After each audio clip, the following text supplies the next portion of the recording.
দেশ গড়তে জুলাই পদযাত্রা বাস্তবায়নের অংশ হিসেবে নরসিংদীতে পথসভা হচ্ছে আজ।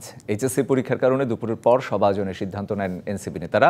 তবে এরই মধ্যে জুলাই শহীদ পরিবারের সাথে দেখা করেছেন তারা। এরপর পদযাত্রায় অংশ নেবেন এনসিপি নেতারা।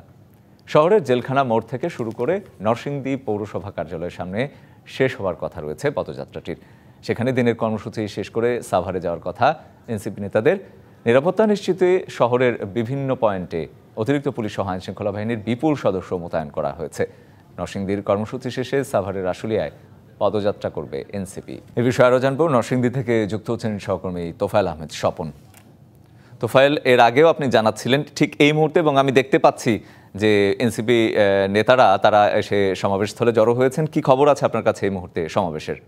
জানাচ্ছিলেন যে আমরা ইতিমধ্যে কিন্তু দেখেছি যে এনসিপির যে কেন্দ্রীয় নেতৃবৃন্দ রয়েছে তারা কিন্তু জেলখানা মোড় থেকে পথসভা শেষ করে এইমাত্র এই নরসিংদী পৌর চত্বরের সামনে এসে উপস্থিত হয়েছেন এবং তারা কিন্তু বক্তব্য রাখছেন। এই মুহূর্তে আমরা দেখতে পাচ্ছি যে কেন্দ্রীয় নেতৃবৃন্দ বক্তব্য রাখবেন।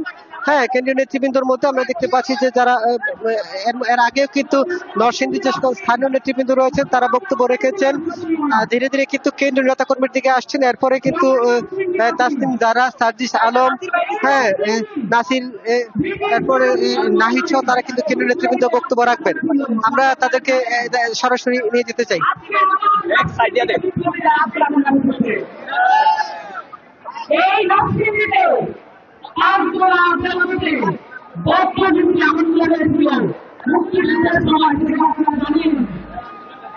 আজকে আবার এখানে যোদ্ধাদের আবির্ভাব ঘটেছে।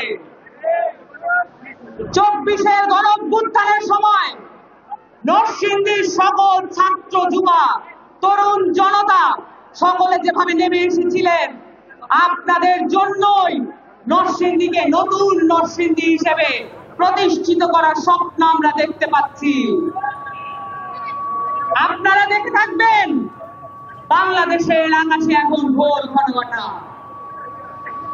এই নতুন ছাত্র, তরুণ জনতা নতুন স্বপ্ন নিয়ে বাংলাদেশটাকে গড়ার যে প্রতিজ্ঞা নিয়ে নেমেছে, এই প্রতিজ্ঞাকে ভুন্ডুল করে দিতে চায় কিছু রাজনৈতিক পক্ষ, ভুন্ডুল করে দিতে চায় কিছু এস্টাবলিশমেন্টের পক্ষ, ভুন্ডুল করে দিতে চায় কিছু বাহিনীর পক্ষ।